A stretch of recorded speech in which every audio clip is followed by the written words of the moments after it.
Ba-ba-ba, it is another listener question time because there's no fight this weekend from the UFC. There is also, sorry if the sound quality is a bit off. Just kind of put the desk back together, and there also might be a fan sound coming through. One of the computer fans is doing one of the bearings on the computer fan is squeaking, and it happens sometimes. I've yet to figure out why. It's also a specific one that does it, which is a bit weird. So we got no UFC card this weekend. We do have a Bellator card, which is started up as I'm doing this. It does have some interesting fighters on it, obviously. Pretty much any Bellator card does. Mads Burnell versus Pedro Carvalho. That's a really good fight. That's actually a really intriguing fight that I'd like to break down, but it's the only fight on the card that I have a lot of interest in. Yoel Romero and Melvin Manhoff is throwback kind of violence weight fight, thing that you kind of enjoy, but when you're basing a card off that and then Benson Henderson versus Peter Queally, which I'll give a pick on. Henderson probably going to win. Peter Queally is not that good, in a nutshell. And yeah, there's Carl Albrechtsen on there. Brett Johns is on the card. Georgi Karakhanyan, although it's been a while since Georgi Karakhanyan has had a really good fight, actually. He's rocking a 2-fight losing streak here to Saul Rogers and Adam Piccolotti. So I do kind of think that maybe at 37 years old, Karakhanyan's kind of best days are firmly behind him at this point. But he's on the card. And yeah, it's about it, really. I do want to talk about a couple of things that came off of the UFC card, the Sandhagen versus Song card, because there are two fights that have developed a kind of a narrative that I'm not super comfy with.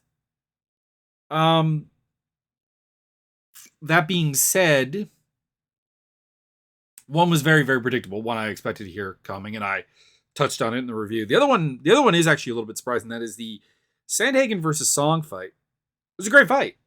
Has developed this weird thing of Sandhagen didn't win because of the cuts and because of essentially this is coming way back to the Kenny Florian time when Florian was winning by cuts and opening people up and utilizing elbows a lot to win fights.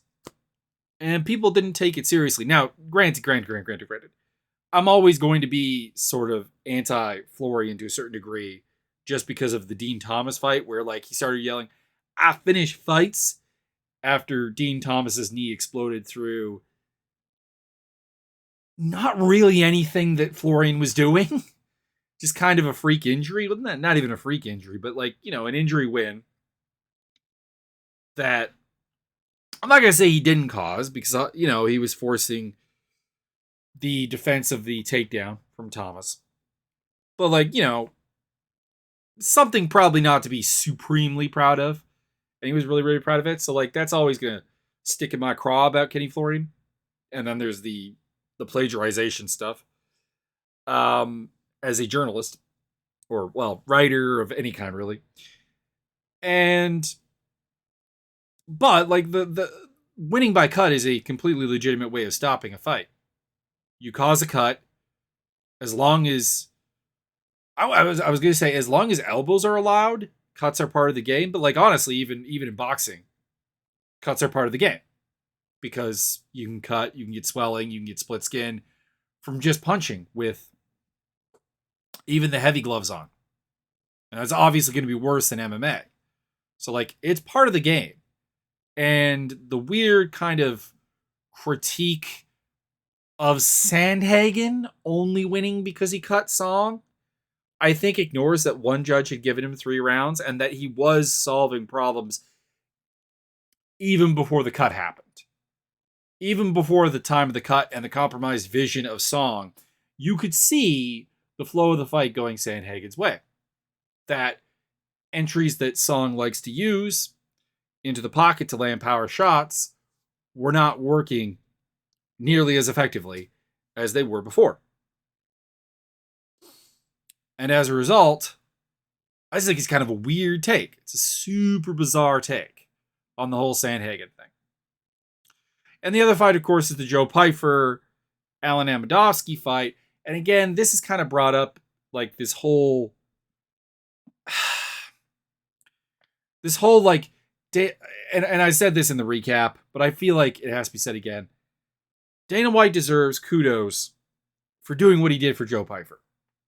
And for those who are unaware, he paid for his rent for a year, I believe, and gave him the stability to train and become a UFC caliber fighter and do this. Because he had been homeless before and was really just in a terrible situation where like there's no way we've seen the best of Joe Pyfer. And maybe we will now. And that deserves kudos and applause.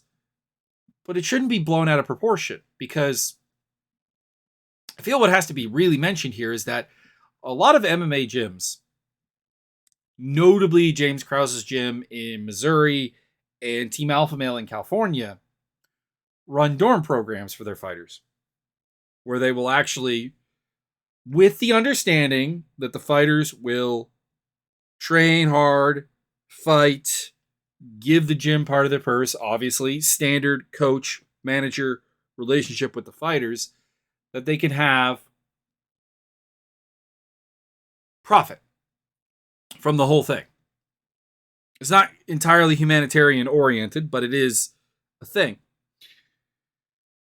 Because they could probably make more money renting that property to other people at a higher price.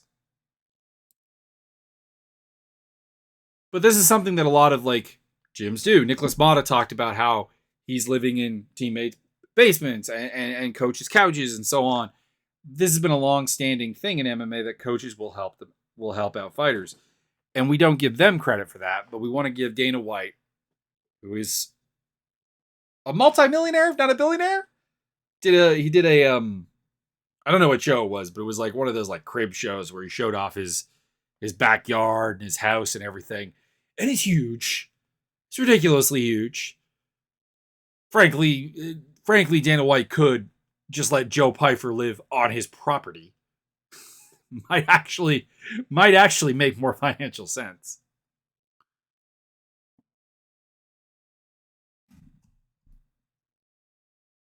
And it would work out better.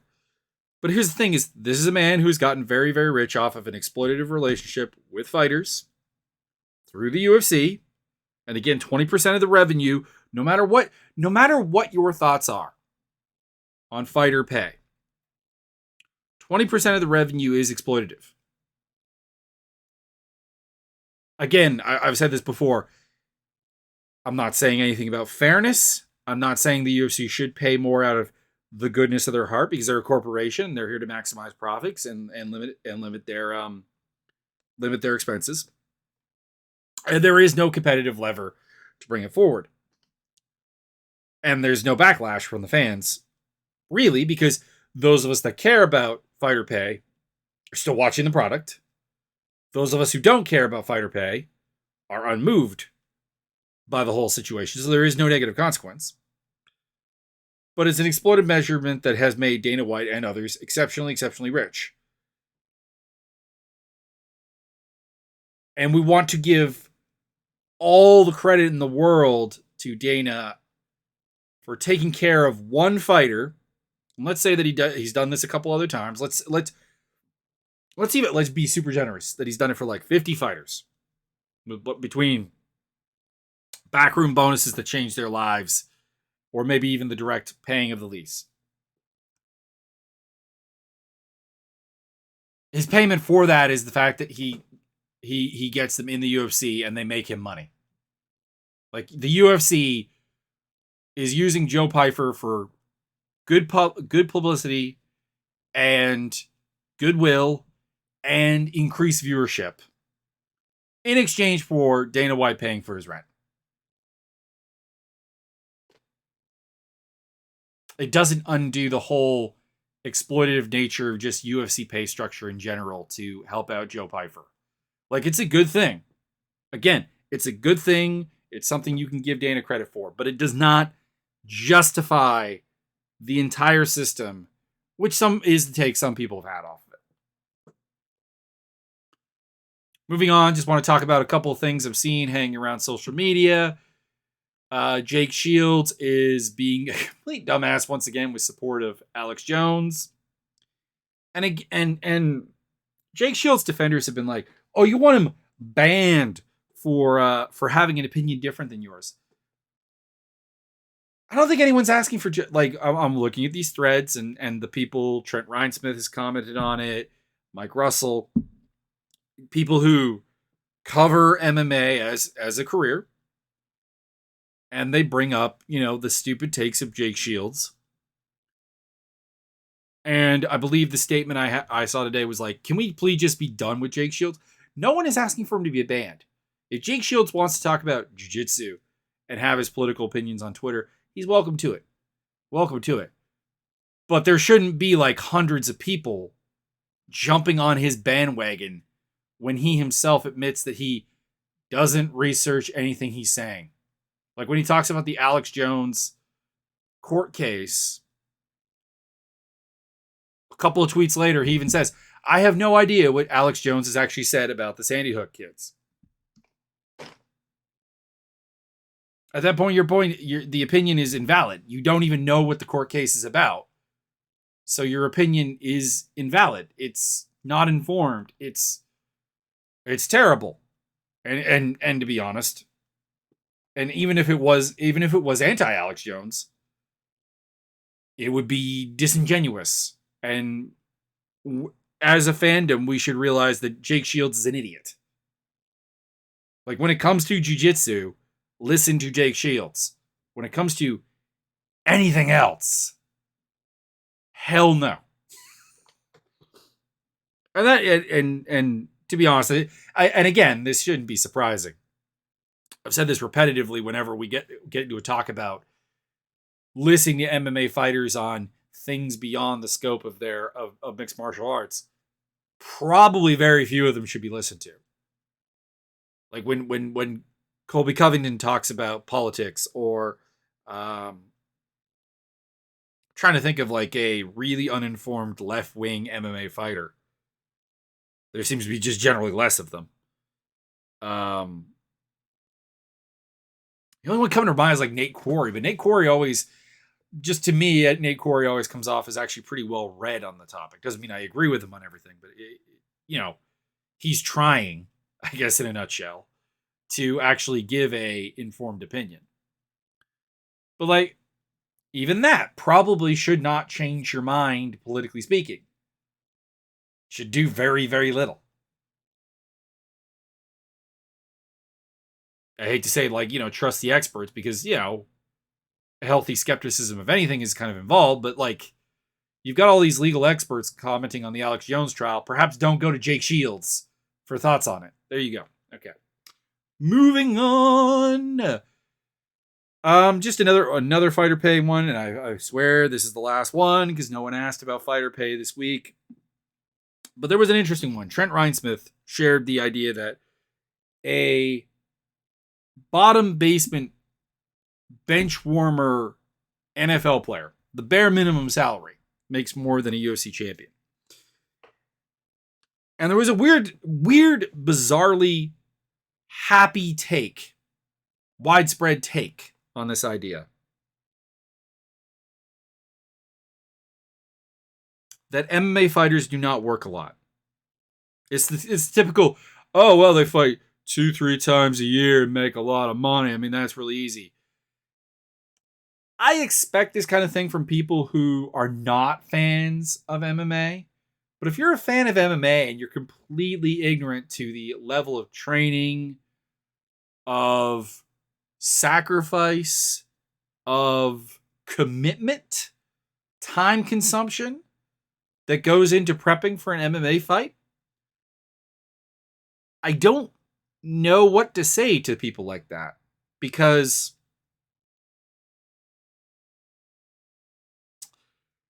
being a UFC fighter is a 9-to-5 job. During my brief flirtation with being an MMA fighter, and to be clear here, This was nowhere near UFC caliber. This was like regional bum level caliber. We were talking about 30 hours a week of training, 40 hours a week of training. It was a full-time gig.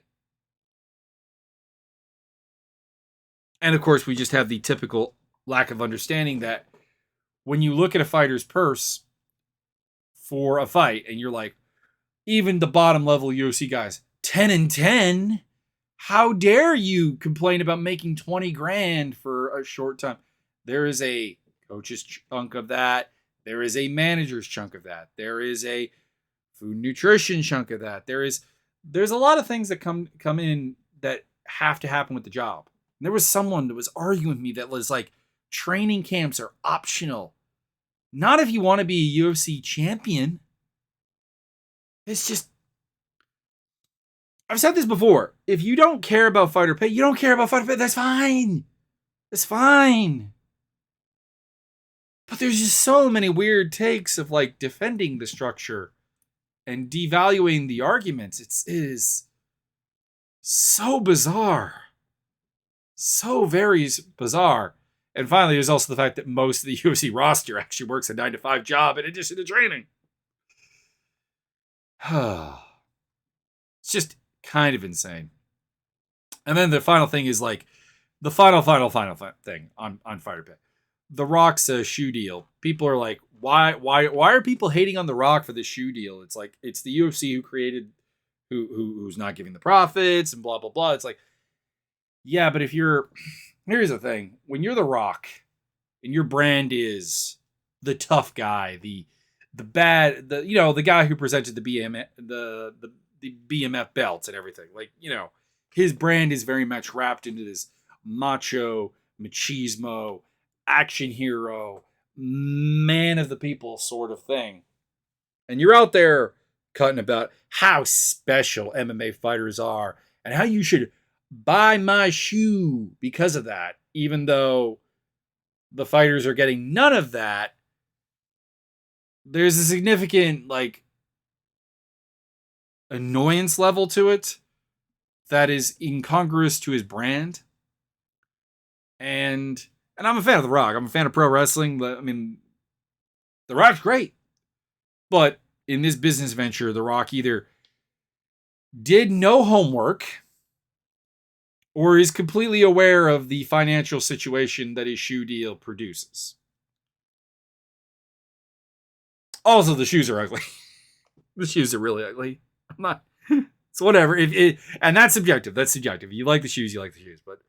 But no, like the fact that nothing is going to the fighters and his brand, it's going to produce at least some backlash. Is it going to be impactful to his life? Probably not. But I think the argument going on in social media about whether he should be held accountable for this is very, very one-sided to go. So questions. All right. From the Discord, Mio on MMA Discord. I've got 2 questions. Byron has asked, man who's been a co-host of the podcast, who breaks their epic career-defining losing streak first, Connie or Fergie? I assume he's referring to Conor McGregor and Tony Ferguson with that statement, and I know he is. That's a tough one because here's the thing. I could totally see Conor McGregor winning a fight way easier than I could see Tony Ferguson winning a fight because I don't think Conor is done. I just think Conor is done at a championship level against top competition. And the comparison is that Ferguson, I think, is just done. Like, losing to Nate Diaz in 2022 is a sign that you, my friend, are done.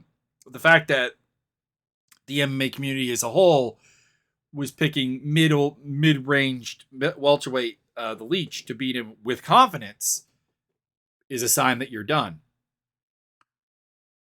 I don't know what a fight that Tony Ferguson wins looks like. Whereas I can predict there are guys in the 15 to 25 range at lightweight that I think Conor McGregor could beat. That I would comfortably pick Conor McGregor against. Because I think the things that functionally make Conor McGregor a good fighter are still there. I think he still hits hard. I still think he has timing. I still think he has uh, um, pretty reasonable by MMA standards boxing.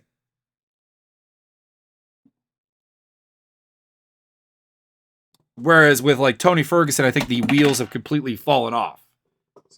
Just drop something there.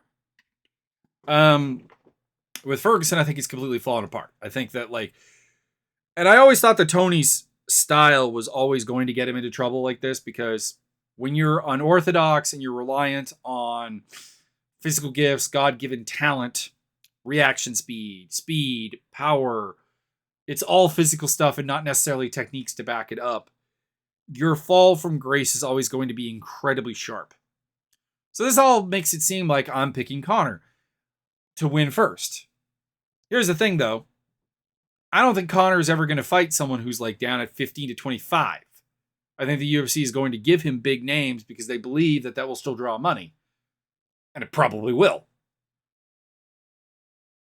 And he's going to want big names as opposed to tune-up fights. He's made that quite clear, even when like Mike Tyson's like, my guy, you should be taking tune-up fights.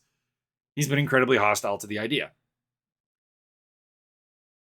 There's also the fact that he might be retired. Whereas I could see Ferguson going way further down the ladder to actually get a victory. To take that fight with like the number 45 ranked lightweight in the world or something. And as a result, that can probably be it. But I'm going to go with Tony Ferguson just because as much as I think it's less of a chance he actually beats anybody good, I think the chances of him fighting some complete can are just way higher. At least in the UFC. If Conor leaves the UFC and just can crushes, that's a different story. But I'll go with Ferguson. And Sonia is asking her typical question because she is an atomweight. And she always asks, should the UFC add the atomweight weight class? The answer is yes. And the reasons are always going to be the same. I think that having more weight classes and more champions is not a bad thing.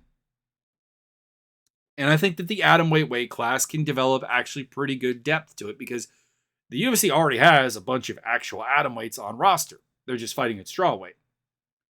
And the atomweight fights on the regional scene are fairly fun. They're not necessarily super high level. I mean, this has always been the problem is if the UFC doesn't have your weight class, the regional scene is kind of dry as all heck. But unlike, for example, featherweight, atomweight produces some actually good scraps. I think that if the UFC brought the atomweight division in, I think you would see atomweight actually grow into something pretty cool. And that's pretty much it. I also think that they should be working on the whole concept of the featherweight division actually making it a thing. But they're not. So they probably won't bring atomweights in, even though they should. Zender in my PMs asked the question, what do I think about Aspen Ladd's future vis-a-vis the weight cuts? And how do I think she should approach her next fight? I think she should look at 145. I think the problem with her weight cut is something I don't fully understand, but there's clearly something wrong. There's clearly something incorrect in how she's approaching, because she's not that big. She does not look huge. It's not like a Macy Chiasson and Irene Aldana both talk about having difficulties, and that's part of why they had a catchweight bout on the last UFC card that they were on with weight cuts. But both of them are like legitimately large. Like Chiasson's 5'11", which just on a raw height level is very, very tall for a bantamweight. And Aldana is only 5'9", but reasonably thickly built 5'9", and you can easily see how they would have difficulty with 135. Aspen Ladd is thick, but she's 5'5", apparently. 5'5", 5'6", depending on where you look. And I believe that. That looks comparable to who she's been fighting as a height. And she has missed weight 3-4 times, something like that. The UFC will probably force her to go up to 145, and the state that she trains in, California, will not sanction her at 135. So go to 145. It's a thin division. You might as well. As much as she'll lose a size advantage that maybe she has at 135, it's a super thin division. You've already fought the number 2 girl in the division in the form of Norma Dumas, and while you lost convincingly, you weren't blown out of the water, physically speaking. The topic off of that fight was more or less just terrible corner advice. So why not? Why not go to 145 and see what happens? Stick it out there and just not cut the weight. Because it's clearly something is not working right within her system as far as the weight goes. So, and also I'll just tag on because the question was more about weight, but like left it open. What do I think she should do? She needs to leave her camp. I think that the camp that she's at, and I get it, she's dating her coach. I've said this before. It's not good. It's not a healthy spot to be because now you're kind of extricating yourself from a close relationship and a gym. But I do think if she wants to fix anything that's going wrong, it's not going to happen where she is. And of course, I guess that is the question. If she's happy in her relationship and she's picking her relationship over her career, that's fine. But there has to be, I think, a clear and present idea that that is what she's doing. And perhaps MMA becomes a hobby for her because this ain't going to work. Just full stop. It's not going to work.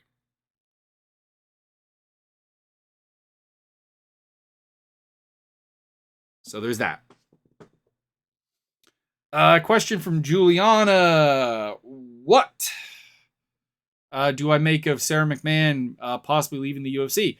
Yeah, Sarah McMahon looks like she's exploring free agency, kind of ironically, considering she didn't actually get her last fight. Because the aforementioned lad missed weight and the fight got canceled.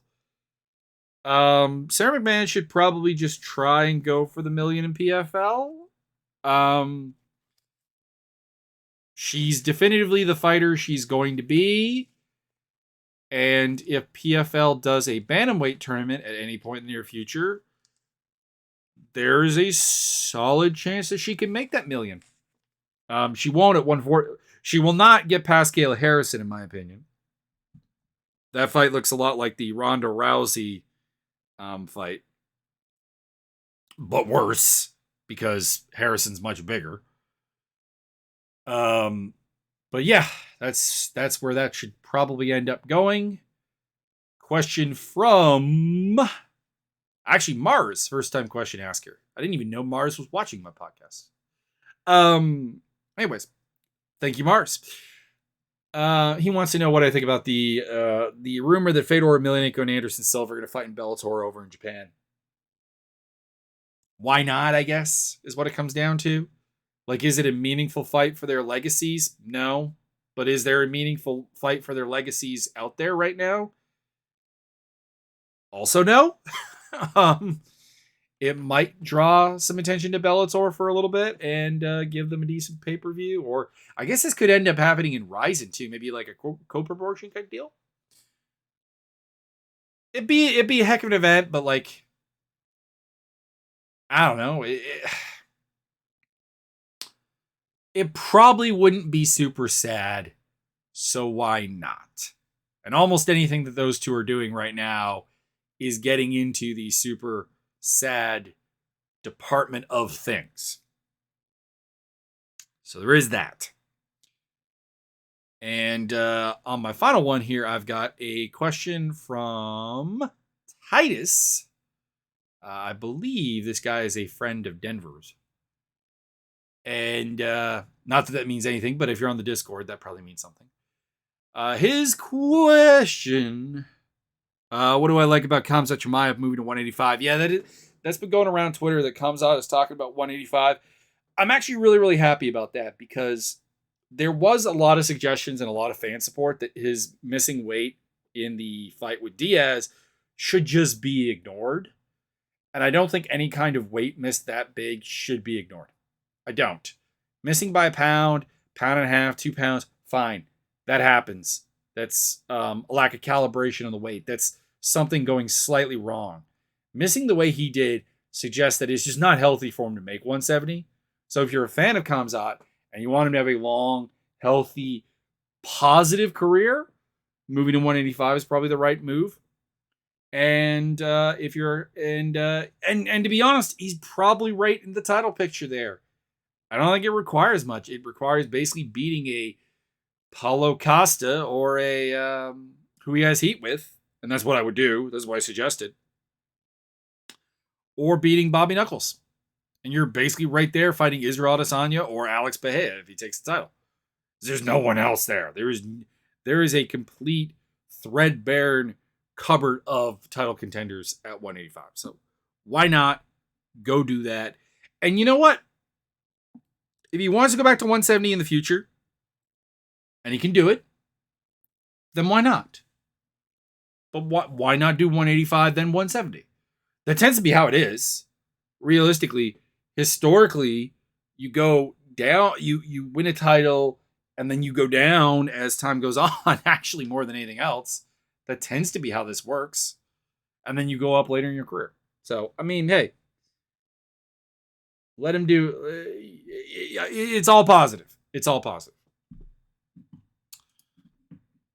And that is about it, I think. Let's have a quick spy at Twitter and see if there's anything cool. But it's all going to be probably Bellator stuff because the card is going on right now. So that's probably it.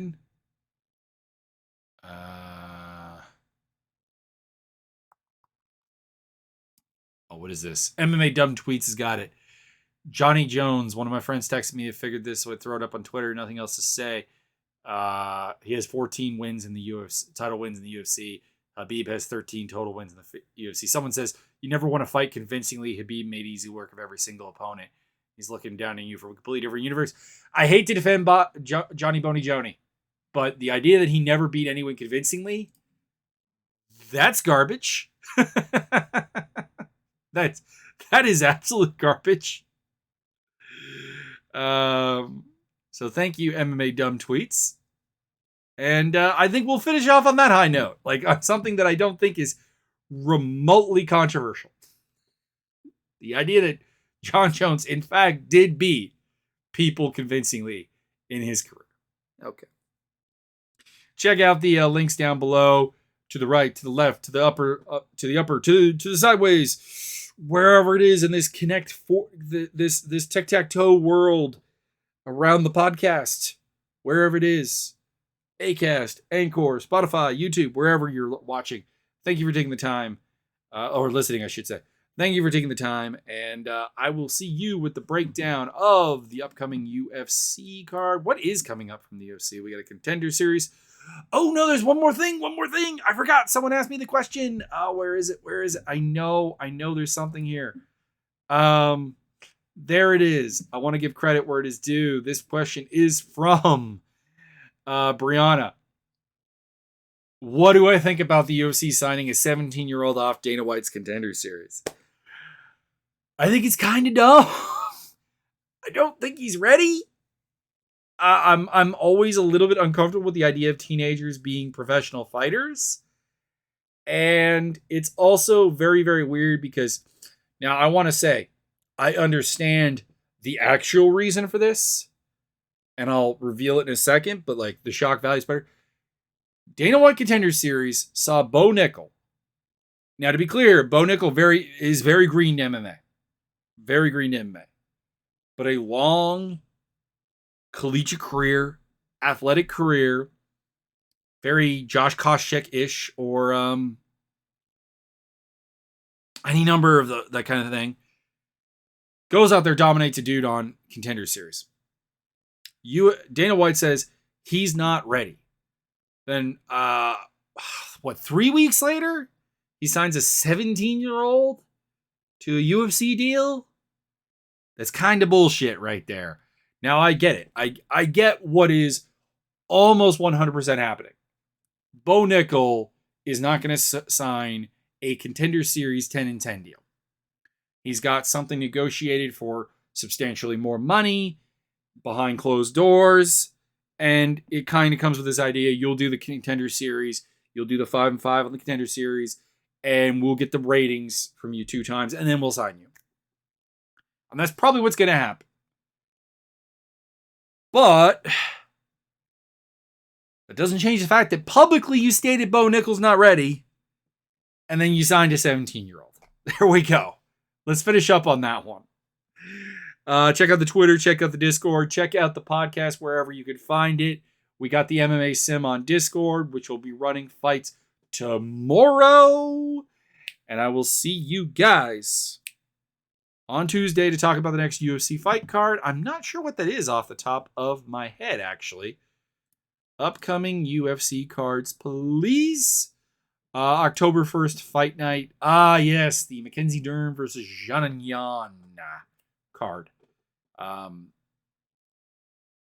actually like the undercard pretty a fair bit, but there's no hook fight. There's no must-see fight on that card. But I